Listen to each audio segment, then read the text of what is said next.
আসসালামু আলাইকুম রহমতুল্লাহি ওবারাকাতুহ। আল্লাহ তাআলার দরবারে শুকরিয়া আদায় করছি, কৃতজ্ঞতা পেশ করছি যে আল্লাহ পাক রব্বুল আলামিন আমাদেরকে আরও একটি সকালে এই পৃথিবীর আলো বাতাসে জেগে ওঠার তৌফিক দান করলেন। আরও একটি সুবহে সাদিক দেখার সৌভাগ্য যে আল্লাহ পাক রব্বুল আলামিন আমাদেরকে দান করলেন। আরও একটি জুমার দিন আমাদের হায়াতে যে আল্লাহ তাআলা অন্তর্ভুক্ত করে দিয়েছেন। যে আল্লাহ পাক রব্বুল আলামিন পবিত্র কোরআনুল কারীমের তাফসীর শোনার এই বরকতময় ক্লাসে আমাদেরকে যুক্ত হওয়ার তৌফিক দান করেছেন। এজন্য সেই মহান মনিবের দরবারে কালিমাতুশ শুকর আদায় করছি। আমরা পড়ছি আলহামদুলিল্লাহ। দরুদ ও সালাম জানাচ্ছি আমাদের প্রিয় নবী সাইয়্যিদুল মুরসালিন রাহমাতুল লিল আলামিন, ভালোবাসার নবী, যেই নবীর সুপারিশ এবং শাফায়াত লাভে ধন্য হয়ে আমরা জান্নাতের অধিবাসী হওয়ার স্বপ্ন দেখি। সেই নবীর প্রতি দরুদ ও সালাম জানাচ্ছি। আমরা পড়ছি সাল্লাল্লাহু আলাইহি ওয়াসাল্লাম। আল্লাহ তাআলার কাছে প্রার্থনা করছি, মহান রব একান্ত মেহেরবানি করে আমাদের এই তাফসীর শোনাকে আমাদের দুনিয়ার জীবনে বরকত এবং পরকালীন জীবনে আল্লাহ পাক রব্বুল আলামিন মুক্তি ও নাজাতের ওসিলা হিসেবে কবুল করে নিন। আমরা পড়ছি আমিন। আমরা আজকে শুনবো পবিত্র কুরআনুল কারীমের ৬৫তম সূরা, সূরা তালাক। এই সূরার ৪ নম্বর আয়াত থেকে তাফসীর শুনবো ইনশাআল্লাহ। আল্লাহ পাক রব্বুল আলামিন বলছেন, ওয়াল্লাই, এবং যারা ইয়াইসনা, নিরাশ হয়ে গেছে, যারা নিরাশ হয়েছে, মিনাল মাহিদ, মান্থলি সাইকেল যেটাকে বলে, পিরিয়ড থেকে, মিন নিসাইকুম, তোমাদের স্ত্রীদের মধ্য থেকে, ইনির তাবতুম, যদি তোমরা সন্দেহ করো, ফাইদ্দাতুহুন্না সালাসাতু আশহুর, তাহলে তাদের ইদ্দত হচ্ছে ৩ মাস। ওয়াল্লাই, এবং যারা লাম ইয়াহিদনা, যাদের মান্থলি সাইকেল নাই, তাদের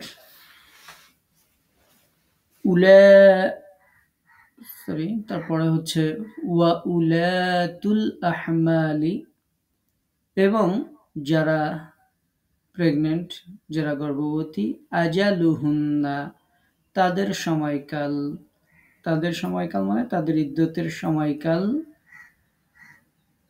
আইয়াদানা হামলাহুন্না, সেটা হচ্ছে যে তাদের প্রসব করা পর্যন্ত, অর্থাৎ সন্তান জন্মদান করা পর্যন্ত। ওয়ামাই ইয়াত্তাকিল্লাহ, আর যে ব্যক্তি আল্লাহকে ভয় করে, ইয়াজআল লাহু মিন আমরিহি ইউসরা, আল্লাহ পাক রব্বুল আলামিন তার কাজগুলোকে সহজ করে দেন। যালিকা আমরুল্লাহ, এটা হচ্ছে আল্লাহ তাআলার আদেশ, আল্লাহ তাআলার বিধান। আনজালাহু, যা তিনি নাজিল করেছেন, ইলাইকুম, তোমাদের প্রতি। ওয়ামাই ইয়াত্তাকিল্লাহ, আর যে আল্লাহকে ভয় করে, ইউকাফির আনহু সাইয়্যাতি, তিনি তার পাপসমূহ মোচন করে দেবেন। ওয়ায়ুযিম লাহু আজরা, এবং তিনি তাকে মহান প্রতিদান তিনি তাকে দান করবেন। যে ২ আয়াতের আমরা শব্দ অর্থ শুনলাম, এই ২ আয়াতের চতুর্থ আয়াতের অর্থ হচ্ছে, আল্লাহ তাআলা বলছেন যে তোমাদের স্ত্রীদের মধ্য থেকে যারা তাদের মান্থলি যে অসুস্থতা, এটার হওয়ার কাল অতিক্রম যারা করেছে, তাদের ইদ্দত সম্পর্কে যদি সংশয়ে থাকো, এবং যারা এখনো এই মান্থলি সাইকেলের বয়সে যারা পৌঁছায় নাই, তাদেরও ইদ্দতকাল হবে ৩ মাস। আর যারা গর্ভধারিণী, তাদের ইদ্দতকাল হচ্ছে সন্তান প্রসব হওয়া পর্যন্ত। আর যে আল্লাহকে ভয় করে, তিনি তার জন্য তার কাজকে সহজ করে দেন। ৫ নম্বর আয়াতে আল্লাহ তাআলা বলছেন যে এটি আল্লাহর আদেশ, তিনি তা তোমাদের প্রতি অবতীর্ণ করেছেন। আর যে আল্লাহকে ভয় করে, তিনি তার গুনাহসমূহ মোচন করে দেন এবং তার প্রতিদানকে তিনি মহান করে দেন, মানে মহা প্রতিদান তিনি দিয়ে থাকেন। আল্লাহ পাক রব্বুল আলামিন এরপরে ৬ষ্ঠ নম্বর আয়াতে তিনি বলছেন, আসকিনুহুন্না, তাদেরকে বসবাস করতে দাও, মিন হাইসু সাকানতুম, যেখানে তোমরা বসবাস করো সেই জায়গাতে তাদেরকে বসবাস করতে দাও, মিন ওয়াজদিকুম, এবং সেটা হবে তোমাদের সামর্থ্যের মধ্য থেকে, ওয়ালা তুদাররুহুন্না, আর তোমরা তাদেরকে কষ্ট দিও না, কষ্ট দিও না তাদেরকে, লিউদাইয়িকু, তাদেরকে সংকটে ফেলার জন্য, বিপদে ফেলার জন্য, আলাইহিন্না, তাদের উপর, তো তাদের উপর বিপদ আসার জন্য বা তাদেরকে সংকটে ফেলে দেওয়ার জন্য তোমরা তাদেরকে কষ্ট দিও না।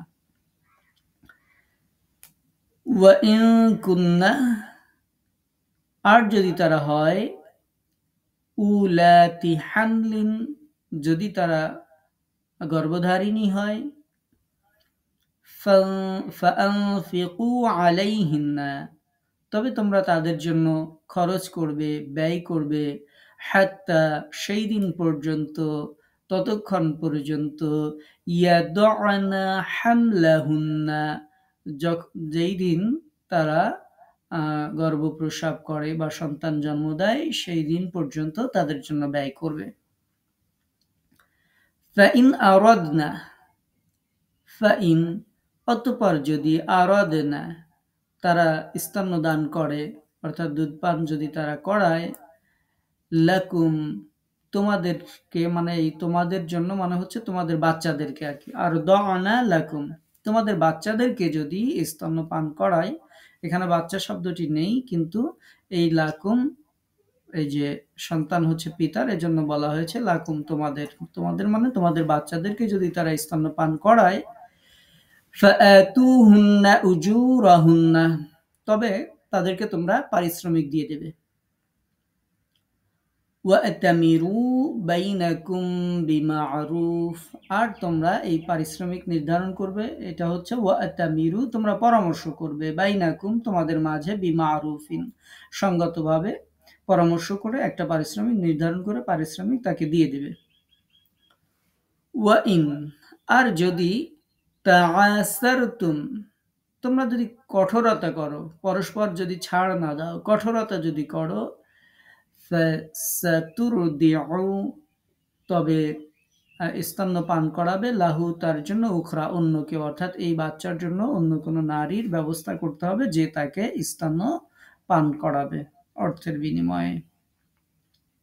৬ নম্বর আয়াতের অর্থ হচ্ছে, তোমাদের সামর্থ্য অনুযায়ী যেখানে তোমরা বসবাস করো তাদেরকেও সেখানে বসবাস করতে দাও, তাদেরকে সংকটে ফেলার জন্য, বিপদে ফেলার জন্য কষ্ট দিও না।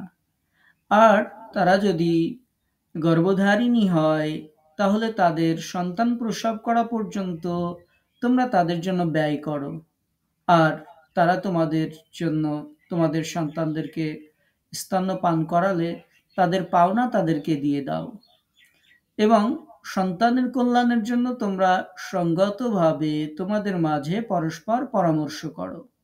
আর যদি তোমরা পরস্পর কঠোর হও, তবে পিতার পক্ষে অন্য কোনো নারী তার সন্তানকে স্তন্যপান করাবে।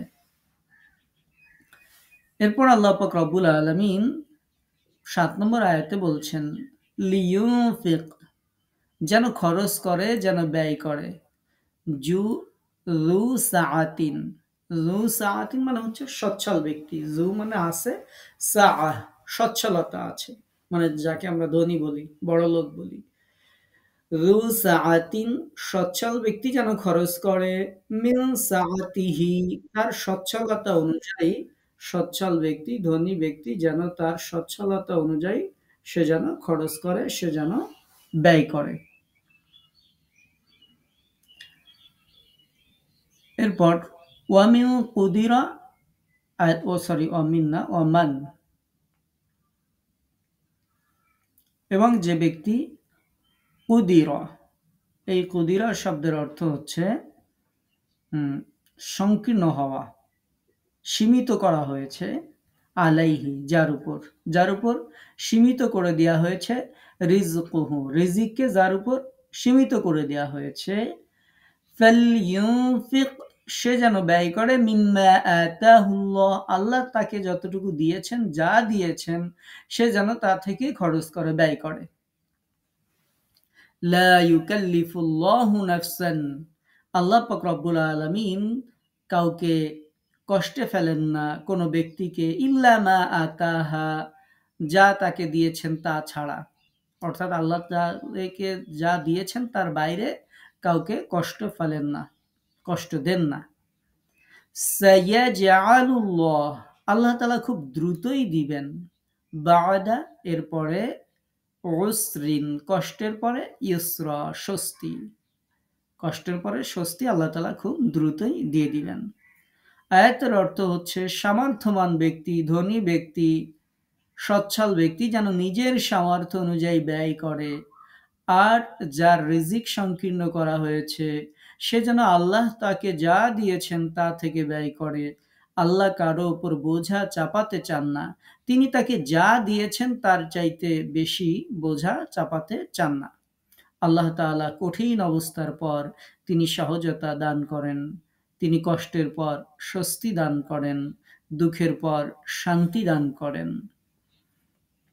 আমরা 4টি আয়াত আজকে তরজমা বা বাংলাটা আমরা 4টি আয়াতের আমরা শুনলাম।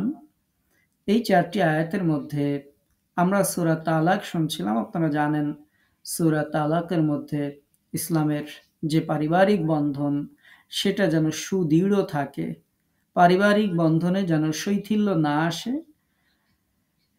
সেটির ব্যাপারে বিস্তারিত দিক নির্দেশনা দেয়া হয়েছে। এবং যদি তালাক হয়েই যায় তাহলে পরবর্তীতে তার বিধিবিধান কি হবে, তার হুকুম কি হবে, সেগুলো আল্লাহ পাক রব্বুল আলামিন এই সূরাতে সুন্দরভাবে, কালামে ইলাহির এই সূরাতে আল্লাহ পাক রব্বুল আলামিন বর্ণনা করেছেন। ইসলাম চায়, আগেই আমরা বলেছি যে ইসলাম চায় সদা সর্বদা সর্ব অবস্থায় যে পারিবারিক বন্ধন, মুমিনের মুসলিমের সৃষ্টি জগতের পারিবারিক বন্ধন সেটি যেন সুদৃঢ় থাকে। ইসলাম এই সুদৃঢ় পারিবারিক বন্ধনের জন্য বারবার আমাদেরকে দিক নির্দেশনা দিয়েছে। এই সূরাতে বলা হয়েছে যদি কখনো এটার ব্যত্যয় ঘটে, তালাক যদি হয়ে যায়, সেক্ষেত্রে কি করা দায়িত্ব সেটির ব্যাপারে বর্ণনা করা হয়েছে। আজকে আমরা 4 নম্বর আয়াত থেকে শুনেছি। সূরা বাকারার তাফসীর আমাদের সাথে যারা শুনেছেন তারা জানেন যে সূরা বাকারাতে আল্লাহ পাক রব্বুল আলামিন আয়াত নাজিল করেছিলেন। আল্লাহ পাক রব্বুল আলামিন সূরা বাকারাতে বর্ণনা দিয়েছিলেন যে একজন তালাকপ্রাপ্তা নারী, তিনি তার 3টি মান্থলি সাইকেল পর্যন্ত পরবর্তী অন্য কোনো জায়গায় বিবাহ করার পূর্বে তিনি অপেক্ষা করবেন, যেটাকে ইদ্যত বলা হয়। তো যখন এই আয়াত অবতীর্ণ হলো, সাহাবা রাদিয়াল্লাহু আনহু আজমাইনদের মধ্যে কেউ কেউ বললেন, যেমন একটি রিওয়ায়াত পাওয়া যায় উবাই বিন কাব রাদিয়াল্লাহু তাআলা আনহু থেকে, তিনি বলেছিলেন, হে আল্লাহর রাসূল সাল্লাল্লাহু আলাইহি ওয়াসাল্লাম, এমনও বহু স্ত্রীলোকের ইদ্যত এখনো কোরআনে বর্ণনা করা হয়নি, যেমন একজন নাবালেগ মেয়ে অথবা একজন বৃদ্ধা অথবা গর্ভবতী মহিলা, যাদের ইদ্যতটা কি হবে সেটা কোরআনুল কারীমে বর্ণনা করা হয়নি। তখন আল্লাহ পাক রব্বুল আলামিন এই সমস্যার সমাধান দিয়ে যে আয়াতগুলো আজকে আমরা শুনলাম, 4 নম্বর আয়াত, এটি আল্লাহ তাআলা নাজিল করেছিলেন। ইবনে আবি হাতিম রাহিমাহুল্লাহ থেকে অনুরূপ আরো একটি বর্ণনা পাওয়া যায়। উবাই বিন কাব রাদিয়াল্লাহু তাআলা আনহু বলেছিলেন, হে আল্লাহর রাসূল সাল্লাল্লাহু আলাইহি ওয়াসাল্লাম, যখন ইদ্যত সম্পর্কে সূরা বাকারার একটি আয়াত নাজিল হয় তখন মদিনার কেউ কেউ বলেন যে কোন মহিলার ইদ্যতের ব্যাপারে এখানে উল্লেখ করা হয়নি। তারা হলো ওই যুবতী যাদের এখনো মান্থলি সাইকেল শুরু হয়নি, অথবা ওই বয়স্কা নারী যার মান্থলি সাইকেল বন্ধ হয়ে গিয়েছে, অথবা যিনি গর্ভধারিণী, তাদের ইদ্যতটা কি হবে সেটি বর্ণনা করা হয়নি। ফলশ্রুতিতে যেই আয়াত থেকে আজকে আমরা শোনা শুরু করেছি, আল্লাহ পাক রব্বুল আলামিন সূরা তালাকের এই ৪ নম্বর আয়াত আল্লাহ পাক রব্বুল আলামিন নাজিল করেছিলেন। নাজিল করে আল্লাহ পাক রব্বুল আলামিন এখানে সেই সমস্ত নারীদের বৈবাহিক বন্ধন বিচ্ছিন্ন হয়ে গেলে তাদের ইদ্যত কতদিন হবে, যেই নারীদের বয়স বেশি হওয়ার কারণে তাদের মান্থলি সাইকেল বন্ধ হয়েছে, অথবা যারা এখন এই বয়সে পৌঁছায়নি, অথবা যারা গর্ভধারিণী আছে, তাদের ইদ্যতের সময়সীমা কতটুকু হবে সেটি আল্লাহ পাক রব্বুল আলামিন বর্ণনা করেছেন। আমরা যদি আয়াতে আসি, দেখেন আল্লাহ পাক রব্বুল আলামিন সুন্দরভাবে স্পষ্টভাবে তিনি বর্ণনা করেছেন যে ওয়াল্লাঈ ইয়াইসনা মিন মাহিদ, যে যারা কি বলে, ইয়াইসনা শব্দের অর্থ হচ্ছে যে যারা থেকে তোমরা নিরাশ হয়েছ, এই ইয়াইসনা মানে যারা নিরাশ হয়েছে, মিন মাহিদ মানে মান্থলি সাইকেল থেকে যারা নিরাশ হয়েছে, তার মানে যাদের এটা বন্ধ হয়ে গিয়েছে, এমন মহিলা যাদের বয়সের কারণে মান্থলি সাইকেল যাদের বন্ধ হয়েছে, মিন নিসাইকুম তোমাদের স্ত্রীদের মধ্য থেকে, ইনির তাবতুম যদি তোমরা তাদের ক্ষেত্রে সন্দেহ করো। বিশেষ করে ইদ্যতটা হয় হচ্ছে এই কারণে যে সন্তান তার গর্ভে আছে কিনা এটা ফাইন্ড আউট করার জন্য। কারণ যদি কারো গর্ভে সন্তান থাকে, সেটা এই সময়ের মধ্যে ৩ মাসের মধ্যে বা ৩টি মান্থলি সাইকেলের মধ্যে এটি নিশ্চিত হওয়া যায় বা তার সিম্বল আলামত প্রকাশিত হয়। এজন্য এই ইদ্যতের বিধানটা দেয়া হয়েছে যেন সন্তানের বাবাকে এই পরিচয় যেন সঠিক থাকে। ইসলাম এ ব্যাপারে খুবই কঠিন এবং কঠোর বিধান দিয়েছে যে সন্তানের অবশ্যই বাবার পরিচয় ঠিক থাকবে। এমন হবে না যে সে এখানে এক স্বামীর সাথে ছিল, আরেক জায়গায় যেয়ে আরেক স্বামীর সাথে হুট করে বিয়ে হয়েছে, এরপর সন্তান হয়েছে। মহিলা নিজেই জানে না যে এটা কোন স্বামীর সন্তান। অর্থাৎ তার পিতৃ পরিচয় আল্লাহ পাক রব্বুল আলামিন যেটা সংরক্ষণ করতে চেয়েছেন সেটির যে ব্যত্যয় এমনটি যেন না হয়, সেটির জন্য আল্লাহ পাক রব্বুল আলামিন এই ইদ্যতের বিধান আল্লাহ সুবহানাহু ওয়া তাআলা দিয়েছেন। আমাদেরকে মনে রাখতে হবে যে আমাদের সমাজে অনেক অনেক বর্তমান সময়ে দেখা যায় যে একজন স্ত্রী আরেকজনের সাথে বের হয়ে যাচ্ছে, যায় সেখানে বলছে যে আমরা কোর্ট ম্যারেজ করছি বা অমুক ম্যারেজ করছি, তমুক ম্যারেজ করছি, অথচ সে আজকেই ওই স্বামীর ঘর থেকে বের হয়ে গেছে, কোনো তালাক নাই, কোনো কিছু নাই। যারা এরকম করছেন আমাদের জানতে হবে বা তাদেরকে বুঝাতে হবে যে এটি সম্পূর্ণরূপে জিনা, জিনার বাইরে অন্য কোনো কিছুই নয়। ওই নারী অভিশপ্ত, দুনিয়াতে অভিশপ্ত, পরকালীন জীবনে অভিশপ্ত, ওই পুরুষ অভিশপ্ত যেই পুরুষ এই কাজ করে, অর্থাৎ যেটাকে আমরা পরকীয়া বলি। এবং একটি সময় দেখা যায় যে তারা বলে আমরা বিবাহ করেছি, কিন্তু একজন স্বামীর ঘরে থাকা অবস্থায় একজন স্ত্রী কখনোই দ্বিতীয় কোনো স্বামীকে বিবাহ করতে পারে না। আল্লাহ পাক রব্বুল আলামিন সেই সুযোগ, তৌফিক কোনো কিছুই আল্লাহ পাক রব্বুল আলামিন নারীকে দেননি, সেই স্বাধীনতা আল্লাহ পাক রব্বুল আলামিন নারীকে দেননি। এবং এটা যারা নারী স্বাধীনতার বিভিন্ন কথা বলে যারা মানুষকে এদিকে প্রভাবিত করে, এগুলো সুস্পষ্ট রূপে শয়তানের কাজ। ইসলাম চায় যে এই বৈবাহিক যে বন্ধন সেটা বিচ্ছিন্ন হতে পারে, তার নিয়ম নীতি আছে, সিস্টেম আছে, যেগুলো আপনারা আগে শুনেছেন। আল্লাহ তাআলা জাল্লা শাআনুহু নিজেই পবিত্র কালামে ইলাহিতে তিনি বর্ণনা করেছেন। এবং সেই সাথে আল্লাহ তাআলা এই নিশ্চয়তা দিয়েছেন যে সন্তান তোমাদের মাঝে সেপারেট হতে পারে, তোমাদের সমস্যার কারণে স্বামী স্ত্রী বিচ্ছেদ হতে পারে, কিন্তু সন্তান যে গর্ভস্থিত সন্তান সে তো অপরাধী নয়। সে কেন তার পরিচয়হীনভাবে সে কেন এই পৃথিবীতে আসবে? সে কেন তার বাধাপ্রাপ্ত হবে? সে তার স্বাভাবিক জীবন কেন শুরু করতে পারবে না? এজন্য আল্লাহ পাক রব্বুল আলামিন এই সন্তানের দায়ভার কে বহন করবে? তার খরচ খরচা, তার লেখাপড়া, শিক্ষা-দীক্ষা, বাসস্থান, কর্মসংস্থান, এই সবকিছুর ব্যবস্থা কে করে দিবে? যদি তার বাবাই নির্দিষ্ট না হয় যে কোন বাবার সন্তান, এই বাবা যদি বলে যে এটা আমার সন্তান না, আবার ওই বাবা যদি বলে এটা আমারও না, এখন এই সন্তান কোথায় যাবে? এই সন্তান কার কাছে যাবে? এই সন্তানের ভরণ-পোষণের দায়িত্ব কে দিবে? ইসলাম চায় যে যেই কারণে এই সন্তান অপরাধী না, তার বাবা-মার তালাক হয়েছে, সন্তানের তো এখানে কোনো অপরাধ ছিল না। সুতরাং সন্তান এটার ভুক্তভোগী হতে পারে না। এজন্য ইসলাম বৈবাহিক সম্পর্ক যখন বিচ্ছিন্ন হয়ে যায়, সেক্ষেত্রে ইসলাম এটা আইডেন্টিফাই করতে চায় যে এই সন্তানটা কার। এজন্য বলা হয়েছে যে ৩ মাস, তারপরে ৩ মাস ১০ দিন, মৃত্যুবরণ করলে ৪ মাস, তারপরে প্রেগন্যান্সি হলে গর্ভ খালাস হওয়া পর্যন্ত, এই যে একটা সময় এটা নির্ধারণ করে দেওয়া হয়েছে যে এই সময় পর্যন্ত তোমাকে অপেক্ষা করতেই হবে, যদি তোমার গর্ভস্থিত কোনো সন্তান, কোনো ভ্রূণ যাই থাক না কেন, সেটা এর মধ্যে প্রকাশিত হয়ে যাবে। এই জন্য আল্লাহ পাক রব্বুল আলমিন এই আয়াতের শুরুতে যখন সাহাবা রাদিয়াল্লাহু আনহুম আজমাইনদের মধ্যে উবাই বিন কাব রাদিয়াল্লাহু তাআলার নাম বিশেষ করে এসেছে, তিনি যখন বলেছিলেন, ইয়া রাসূলুল্লাহ, কোরআনে যে আল্লাহ তাআলা বিধান দিয়েছেন যে নারীরা ৩টি মান্থলি সাইকেল পর্যন্ত বৈবাহিক সম্পর্কের নতুন জায়গায় বিবাহ, এক জায়গা থেকে তালাক হয়ে গেলে অন্য জায়গায় যাওয়ার জন্য অপেক্ষা করবে। কিন্তু ইয়া রাসূলুল্লাহ, এমনও তো নারী আছে যাদের মান্থলি সাইকেল হয় না। সেটা তার বয়োবৃদ্ধ হওয়ার কারণে হতে পারে, সেটি ওই বয়সে সে উপনীত হয়নি এমন কারণে হতে পারে, সে রোগাগ্রস্ত সেই কারণে তার হয় না, এরকম হতে পারে। তো এখন তাদের বিধানটা কি হবে? আবার যারা প্রেগন্যান্সি, তাদের বিধানটা কি হবে? তারা কতদিন অপেক্ষা করবে? আল্লাহ পাক রব্বুল আলামিন তখন এই বিধান নাজিল করেছিলেন। সর্বপ্রথমে আল্লাহ তাআলা বলেছেন, যাদের মান্থলি সাইকেল বন্ধ হয়েছে, নিরাশ হয়েছে মানে তারা এটা থেকে বন্ধ হয়েছে, যদি তাদের থেকে তোমরা সন্দেহ করো যে সে প্রেগন্যান্সি হয়েছে কি হয়নি, তাহলে আল্লাহ পাক রব্বুল আলামিন বলছেন, ফাইদ্দাতুহুন্না সালাসাতু আশহুর, তার যেই ইদ্যত সেটি হবে ৩ মাস, একেবারে সরাসরি ৩ মাস।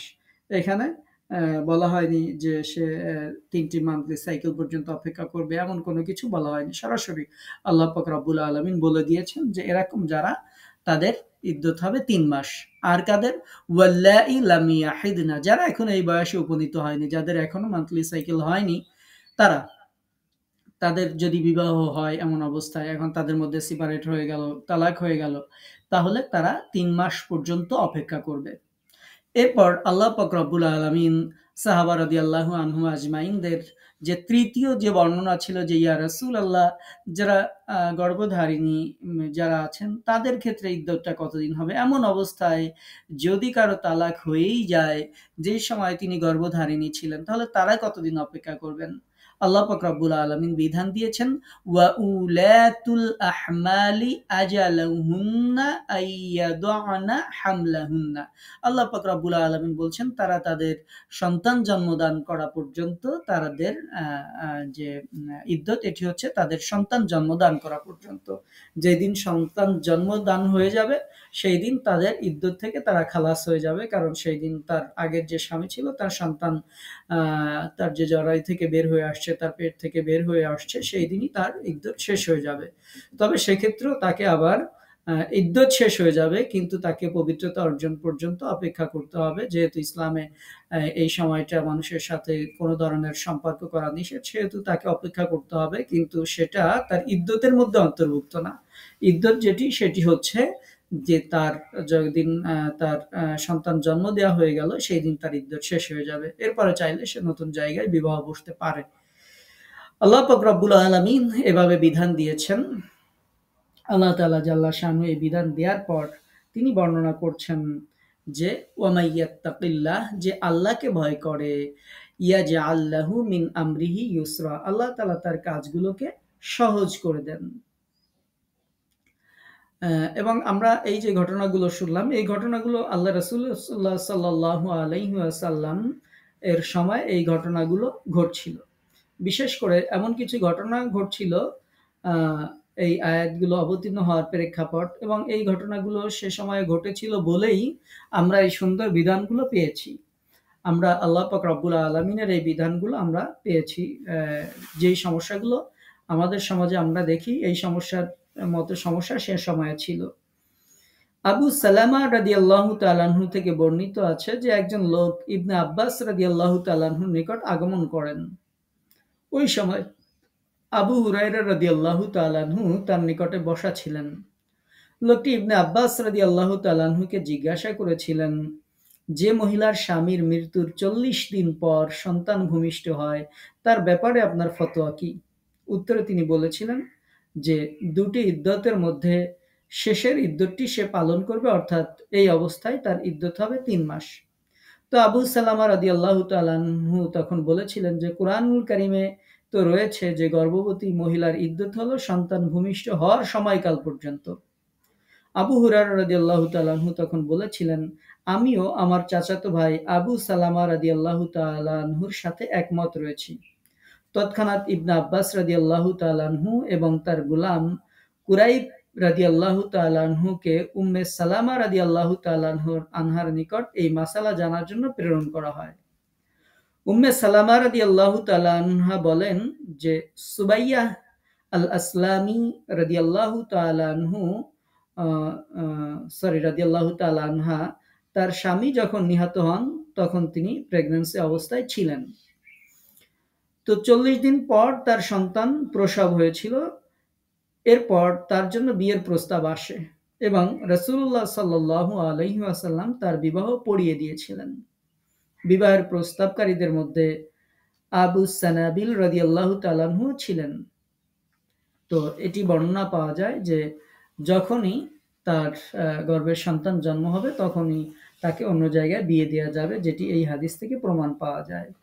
এরকম ভাবে আরো হাদিস রয়েছে আবু দাউদে, সুনানে নাসাইতে, ইবনে মাজাতে, যেখানে ইমাম আহমদ রাহিমাহুল্লাহ বর্ণনা করছেন মিসওয়ার ইবনে মাখরামাহ রাহিমাহুল্লাহ বলছেন যে সুবাইয়া আল আসলামিয়া রাদিয়াল্লাহু তাআলা আনহার স্বামীর মৃত্যুর কয়েকদিন পর তার একটি সন্তান জন্ম হয়। মানে আগের হাদিসে আমরা শুনলাম 40 দিন পর, এই হাদিসে বলা হয়েছে যে কয়েকদিন পর তার সন্তানের জন্ম হয়। এবং তিনি যখন এই সন্তান জন্মদানকালীন পরবর্তী যে অসুস্থতা সেটা থেকে তিনি যখন পবিত্র হলেন, তারপর তাকে বিয়ের প্রস্তাব দেওয়া হয়। তো এ ব্যাপারে তিনি রাসূলুল্লাহ সাল্লাল্লাহু আলাইহি ওয়াসাল্লামের কাছে অনুমতি চাইলেন যে ইয়া রাসূলুল্লাহ, এখন আমি বিবাহ করতে পারি কি পারি না। আল্লাহর নবী সাল্লাল্লাহু আলাইহি ওয়াসাল্লাম তাকে বিবাহ করার অনুমতি দিলেন। যথারীতি তার বিবাহ হয়ে যায়। অর্থাৎ একজন প্রেগন্যান্সি মহিলা তার সন্তান জন্ম দেওয়ার পরে যে কয়দিনই লাগুক, সেটা 6 মাস লাগলে 6 মাস, সেটা যদি 5 দিন লাগে তাহলে 5 দিন, যে কয়দিন লাগুক এই কয়দিন হচ্ছে তার ইদ্দত, সেটি এই হাদিস থেকে স্পষ্ট হয়ে যায়। এবং এ ব্যাপারে আরো হাদিস যদি আপনাদেরকে শোনাই, আরো যে বর্ণনাগুলো পাওয়া যায় সহিহ মুসলিম সহ বিভিন্ন বর্ণনায়, সেখানেও মূলত এই ঘটনাগুলোই উল্লেখ করা হয়েছে। যেমন মুসলিম ইবনে হাজ্জাজ রাহিমাহুল্লাহ বর্ণনা করছেন, উবাইদুল্লাহ ইবনে আব্দুল্লাহ ইবনে উতবা রাদিয়াল্লাহু তাআলা আনহু বলছেন যে তার পিতা উমর ইবনে আব্দুল্লাহ ইবনে আরকাম রাদিয়াল্লাহু তাআলা আনহু ইমাম জুহরি রাহিমাহুল্লাহর কাছে পত্র লিখেছিলেন যে তিনি যেন সুবাইয়া বিনতে হারিস আল আসলামির নিকট গিয়ে তাকে তার ঘটনাটি জিজ্ঞেস করেন। রাসূলুল্লাহ সাল্লাল্লাহু আলাইহি ওয়াসাল্লাম তার ব্যাপারে যে ফয়সালা দিয়েছিলেন তা জেনে নিয়ে তার কাছে যেন পত্র লিখেন। তার কথা মতো তিনি উবাইদুল্লাহ ইবনে আব্দুল্লাহ ইবনে উতবার কাছে পত্র লিখেন যে সুবাইয়া রাদিয়াল্লাহু তাআলা আনহার স্বামী ছিলেন সাদ ইবনে খাউলাহ রাদিয়াল্লাহু তাআলা আনহু। তিনি বদরি সাহাবীদের মধ্যে একজন জলিল ও কদর সাহাবী ছিলেন। বিদায় হজের সময় তিনি মৃত্যু মুখে পতিত হন। ওই সময় সুবাইয়াহ রাদিয়াল্লাহু তাআলা আনহা তিনি প্রেগন্যান্সি অবস্থায় ছিলেন এবং অল্প কিছু দিনের পরেই তার সন্তান জন্মদান হয়েছিল, সন্তান ভূমিষ্ঠ হয়েছিল। মিসওয়ার ইবনে মাখরামা রাদিয়াল্লাহু তাআলা আনহু বলেন যে সুবাইয়া বিনতে হারিস আল আসলামি রাদিয়াল্লাহু তাআলা আনহার স্বামীর মৃত্যুর কয়েকদিন পর তিনি যখন সন্তান প্রসব করেন, তিনি যখন অপবিত্রতা থেকে পবিত্র হয়ে যান, তিনি তখন ভালো কাপড় পরে সাজসজ্জা করেছিলেন এবং সে সময় তারা যাকে বিবাহের জন্য প্রস্তাব দিয়েছিল তাদের জন্য তিনি সাজসজ্জা গ্রহণ করেছিলেন, ভালো কাপড় পরেছিলেন। তো আবু সানাবিল ইবনে বাকাক রাদিয়াল্লাহু তাআলা আনহু তার নিকট আসলেন এবং তাকে এই অবস্থায় দেখে জিজ্ঞেস করলেন যে তুমি এভাবে কেন বসে রয়েছো? তুমি কি আবার বিবাহ করতে চাও? আল্লাহর শপথ, তুমি যতদিন 4 মাস 10 দিন অতিবাহিত না করছো ততদিন তুমি বিয়ে করতে পারবে না। তিনি এই কথা শুনে যে পোশাকে তিনি ছিলেন, সাজগোজ অবস্থায়, যে অবস্থায় তিনি ছিলেন, ওই অবস্থায় তিনি প্রিয় নবী সাল্লাল্লাহু আলাইহি ওয়াসাল্লামের কাছে রওনা হয়ে যান এবং আল্লাহ রাসূলের দরবারে তিনি হাজির হয়ে যান, যে পোশাকে যে অবস্থায় ছিলেন ওই অবস্থায়। এবং আল্লাহ রাসূলকে এই মাসালা তিনি জিজ্ঞেস করেছিলেন, ইয়া রাসূলুল্লাহ, আমার সন্তান জন্মদান হয়েছে, আমি পবিত্র হয়েছি, এখন আমি বিবাহ করতে পারি কি পারি না? রাসূলুল্লাহ সাল্লাল্লাহু আলাইহি ওয়াসাল্লাম তাকে বলেছিলেন যে তোমার সন্তান জন্মদানের পরেই তোমার ইদ্দতের যে মেয়াদকাল সেটি শেষ হয়ে গেছে, সুতরাং তুমি এখন ইচ্ছা করলে অবশ্যই তুমি বিবাহ করতে পারো। তো এই যে হাদিসগুলো আমরা শুনলাম, এই হাদিসগুলো থেকে আমরা জানলাম যে একজন মহিলা যদি প্রেগন্যান্সি অবস্থায় তার যদি এই আলামত থাকে তিনি প্রেগন্যান্সি, তাহলে এই সন্তান জন্ম দিতে যতদিন পর্যন্ত সময় লাগবে ততদিন পর্যন্ত তার ইদ্যতকালীন সময় থাকবে। এবং এটিকে কেন বারবার এভাবে নির্দিষ্ট করা হচ্ছে তার কারণও আছে, সেটি এর পরের আয়াতে একটু পরেই, মানে আর 6 নম্বর আয়াত যখন আমরা শুনবো তখন বুঝতে পারবো কেন ইদ্যতের ব্যাপারে এত বেশি গুরুত্ব দেয়া হয়েছে? বিশেষ করে আবার যারা গর্ভধারিণী তাদের কথা আবার কেন বারবার বলা হচ্ছে? তো সেটি আমরা ৬ষ্ঠ আয়াতে বুঝতে পারবো ইনশাআল্লাহ। এই আয়াতের শেষ অংশে আল্লাহ পাক রব্বুল আলামিন বলছেন, "ওয়া মাই ইয়াত্তাকিল্লাহ", যে আল্লাহকে ভয় করে, ইয়াজআল লাহু মিন আমরিহি ইউসরা, আল্লাহ পাক রব্বুল আলামিন তার কাজগুলোকে সহজ করে দেন। আমরা তাকওয়া বা আল্লাহ ভীতির বেশ কিছু ফজিলাত গত যে তাফসিরের ক্লাস আমাদের ছিল ইতিপূর্বে, সূরা তালাকের যে তাফসির আমরা শুনেছি, সেই জায়গাতে আমরা এই তাকওয়ার বেশ কিছু ফজিলাত আমরা শুনেছি। আজকে দেখেন খুবই সুন্দর একটি বর্ণনা রয়েছে যে ওয়ামাই ইয়াত্তাকিল্লাহ, যদি কেউ আল্লাহকে ভয় করে, ইয়াজআল লাহু মিন আমরিহি ইউসরা, আল্লাহ তাআলা তার কাজগুলোকে সহজ করে দেবেন। আল্লাহ যদি কারো কাজগুলোকে সহজ করে দেন, তাহলে তার কাজগুলো খুব সহজেই আদায় হয়ে যাবে। আল্লাহ যদি কারো কাজকে সহজ না করেন, তাহলে তার কাজ সহজ হবে না। একজন মানুষ মনে করেন যে সালাত আদায় করে না, তার ব্যবসা আছে। আরেকজন মানুষ সালাত আদায় করে, তারও ব্যবসা আছে। ২ জনের পাশাপাশি দোকান, পাশাপাশি ব্যবসা প্রতিষ্ঠান, একই সাথে ২ জন ব্যবসা পরিচালনা করে। একজন মানুষ এত ব্যস্ত যে সে খাওয়ারও ঠিকমতো সময় পায় না, নামাজ পড়া তো দূরে থাক। সে বলে আমি যদি এই টাইমটা ব্যয় করি, মানে সারাদিন এমন ব্যস্ত, এমনকি তার স্ত্রী সন্তানের সাথে ঠিকমতো কথা বলতে পারে না। বাসায় আসে অনেক রাত করে ফিরে, সন্তানেরা কিছু জিজ্ঞাসা করলে মেজাজ থাকে খিটখিটে, আবার সকালে উঠে চলে যায়। সারাদিন এরকম ব্যস্ত থাকে। আবার তার পাশেই দেখা যায় ওই একই চাকরি বা ওই একই ব্যবসা আরেকজন করে। সে দিব্যি সুন্দর হাসি খুশি, সে তার ফ্যামিলি নিয়ে কখনো, কখনো ট্যুর দিচ্ছে, আত্মীয়স্বজনদের সাথে সম্পর্ক রাখছে, ছেলেদের, বাচ্চাদের, মেয়েদের দেখা যাচ্ছে কখনো স্কুলে নিয়ে যাচ্ছে, আবার নিয়ে আসছে। এর মধ্য দিয়ে স্ত্রীর সাথে সুন্দর সময় কাটাচ্ছে। আরেকজন সময়ই পাচ্ছে না। একই কাজ ২ জন করে। মূলত আল্লাহ পাক রব্বুল আলামিনকে যারা ভয় করে, আল্লাহ তাআলা তার কাজগুলোকে সহজ করে দেন। যেই কাজ সে ৫ ঘন্টায় করত, সেই কাজ আল্লাহ তাআলা ৫ মিনিটে করার তৌফিক আল্লাহ পাক রব্বুল আলামিন দান করেন। আমরা যে হাদিস গ্রন্থগুলো পড়ছি, যেই হাদিস থেকে আপনাদেরকে হাদিস শোনাচ্ছি, আপনাদেরকে বলছি যে ইমাম তিরমিজি রাহিমাহুল্লাহ এই হাদিস বর্ণনা করেছেন, ইমাম বুখারী রাহিমাহুল্লাহ এই হাদিস বর্ণনা করেছেন, ইমাম আহমদ রাহিমাহুল্লাহ এই হাদিস বর্ণনা করেছেন। এই যে হাদিস গ্রন্থগুলো আপনাদের থেকে যে রেফারেন্স দিয়ে আমরা শুনছি, আপনারা ওনাদের জীবনী যদি পড়েন, তাহলে আশ্চর্য হয়ে যাবেন যে কারো বয়স ছিল ৫৩ বছর, কারো বয়স ছিল আরো একটু বেশি। এই সামান্য সময়ে এত পরিমাণ হাদিস কিভাবে তারা সংকলন করেছেন। বিভিন্ন ইসলামিক যে লেখক যাদের বইগুলো আমরা পড়ে থাকি, তাদের জীবনীকে যদি আপনি একটু তুলনা করেন, তাদের এই সংক্ষিপ্ত সময়ে তারা এত, এত পৃষ্ঠা কিভাবে লিখলেন, যেটা আপনি সারা জীবন পড়েই শেষ করতে পারতেছেন না। আর সে এটা লিখে কিভাবে শেষ করল? কারণ আল্লাহ পাক রব্বুল আলামিন তাদের কাজগুলোকে সহজ করে দিয়েছিলেন। আর যতদিন পর্যন্ত আপনার আমার কাজ সহজ না হচ্ছে, ততদিন আপনি আর সময় পাচ্ছেন না। এত ব্যস্ত আমাদের যে সময়ই থাকে না। আবার আরেকজন দিব্যি ঘুরে ফিরে বেড়ায়, তার সবকিছু ঠিকঠাক মতো চলে, আর আমার কোনো কিছুই ঠিক থাকে না। এ ব্যাপারে আরো হাদিস যদি আপনাদেরকে শোনাই, আল্লাহর নবী বলেছেন, যারা আল্লাহর ইবাদতকে যারা বাদ দেয়, ইবাদত থেকে যারা দূরে সরে থাকে, আল্লাহ তাআলা তাদের ২ হাতকে কর্মব্যস্ততা দিয়ে পরিপূর্ণ করে দেন। এমন ব্যস্ত যে তার কাজই শেষ হয় না। রাতের বেলা ঘুমাইতে যাওয়ার সময় মনে হয় প্ল্যান করতে হয়, আগামীকাল আমাকে এইটা, এইটা করতে হবে। মানে কাজের প্রেশার নিয়ে, টেনশন নিয়েই সে ঘুমায়। মাথায় চুল থাকে না একটা, রাতের বেলায় ঠিকমতো ঘুমাইতে পারে না, ঘুম ভেঙে যায় টেনশনের ঠেলায়। তো এত ব্যস্ত সময় সে অতিবাহিত করে। সকালবেলায় একেবারে দে ছুট, কোনো রকম বাসা থেকে নাস্তাটা করে এরপরে দে দৌড়। আবার রাতের বেলায় ক্লান্ত শ্রান্ত হয়ে আসে ফিরে। মানে সারাদিন তার কোনো ফুসরাতি নেই। আবার আরেকজন মানুষ ওই একই কাজ করে, সে সুন্দর দিব্যি স্বাচ্ছন্দ্যপূর্ণভাবে সে জামাতের সাথে নামাজ পড়ছে, অথবা সে তার সন্তানদের সাথে সময় দিচ্ছে, একই কাজ করছে। আল্লাহ পাক রব্বুল আলামিন একজনের কাজকে সহজ করেছেন, একজনের কাজকে সহজ করা হয়নি। এখন আল্লাহ তাআলা আমাদের কাজকে কখন সহজ করবেন? কখন আপনি আপনার সময়ের মধ্যে বরকতটা আপনি কখন পাবেন? আপনি দেখলেন যে বছরের শুরু হয়েছে, জানুয়ারি ১ ছিল, পরের দিন ঘুম থেকে উঠলেন, দেখলেন যে ডিসেম্বরের ৩১ তারিখ। মানে যেমনটি আমাদের হয় আরকি। মাঝখান দিয়ে ১ বছর কই থেকে গেল টের পাইলাম না। সকালবেলায় উঠলাম, উঠার পরে সারাদিন ব্যস্ততার মধ্যে শেষ। দেখতে না দেখতেই রাত হয়ে গেল। রাতের বেলায় ঘুমাইতে যাইতে পারি না। ১২টা বেজে যায় ঘুমাইতে, ঘুমাইতে। এমন কেন হলো? কারণ হচ্ছে আমাদের কাজকে আল্লাহ পাক রব্বুল আলামিন সহজ করেননি, কাজের মধ্যে বরকত নেই। যখন কাজের মধ্যে বরকত থাকে, সময়ের মধ্যে আল্লাহ তাআলা যখন বরকত দিয়ে দেন, তখন আপনার সমস্ত কাজগুলো সময় মতো ঠিকঠাক মতো শেষ হয়ে যাবে। তো এই শেষ হবে তখন যখন আল্লাহ তাআলা আপনার কাজগুলোকে সহজ করে দেবেন। আমরিহি ইউসরা। আল্লাহ তাআলা কাজগুলোকে সহজ করে দেবেন। আমাদের যেই সাথে যারাই আছেন সবাই বিভিন্ন প্রফেশনের সাথে যুক্ত।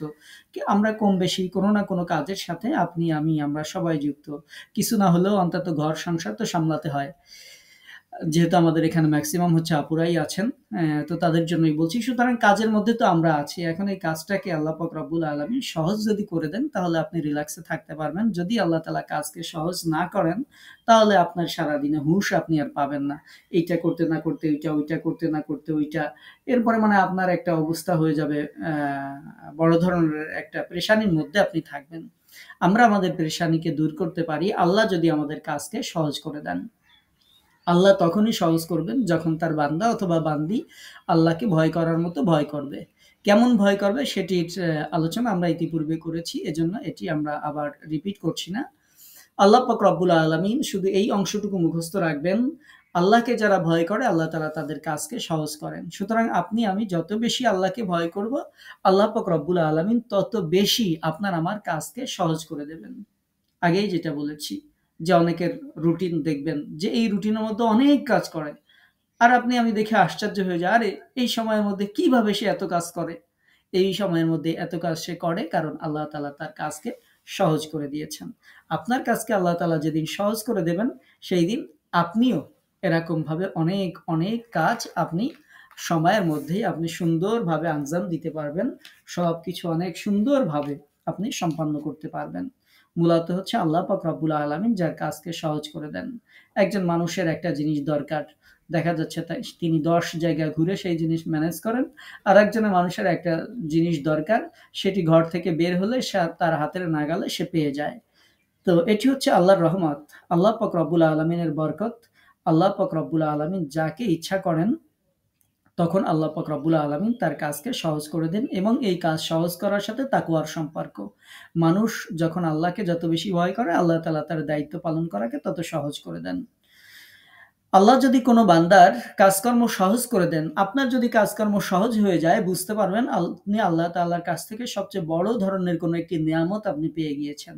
যদি দেখেন যে আপনার কাজকাম সহজে হয়ে যাচ্ছে, বুঝবেন আল্লাহ তাআলা বড় ইহসান, বড় রহমত, বড় নিয়ামত আপনি পেয়েছেন। আর এটা হচ্ছে এমন এক নিয়ামত যাতে আল্লাহ পাক রব্বুল আলামিন বান্দার পেরেশানিগুলো, কষ্টগুলো দূর হয়ে যায়। মানে না চাইতেই, প্রচেষ্টা কম করতেই যখন আমার হাজতগুলো পূরণ হয়ে যায়, কাজগুলো শেষ হয়ে যায়, তার মানেই হচ্ছে ওই বান্দার জীবন থেকে আল্লাহ তাআলা কষ্টগুলো দূর করে দেন। তো আল্লাহ পাক রব্বুল আলামিন এই আজীবন কষ্টহীন জীবন যাপনের উল্লেখ দ্বারা আল্লাহ তাআলা এই যে তালাকের সাথে এটাকে সম্পৃক্ত করেছেন, যে তালাকের ব্যাপারেও আল্লাহ পাক রব্বুল আলামিন সহজ পথ অবলম্বনের আদেশ আল্লাহ পাক রব্বুল আলামিন দিয়েছেন। তালাকের ব্যাপারে যে পথগুলো সেগুলো আমরা ইতিপূর্বে ক্লাসে আলোচনা করেছি। আল্লাহ পাক রব্বুল আলামিন এই বিধান দেওয়ার পরে আল্লাহ পাক রব্বুল আলামিন বলছেন, যালিকা আমরুল্লাহ। এই যে ইতিপূর্বে যে নারীদের ইদ্যতের কথা বর্ণনা করা হলো, যারা গর্ভবতী, তারপরে যাদের এখনো মান্থলি সাইকেল হয়নি অথবা বন্ধ হয়েছে, এই যে ইদ্যত বা সময়সীমা বর্ণনা করা হলো, আল্লাহ পাক রব্বুল আলামিন বলছেন যালিকা আমরুল্লাহ। এটা আল্লাহর আদেশ, আল্লাহর নির্দেশ।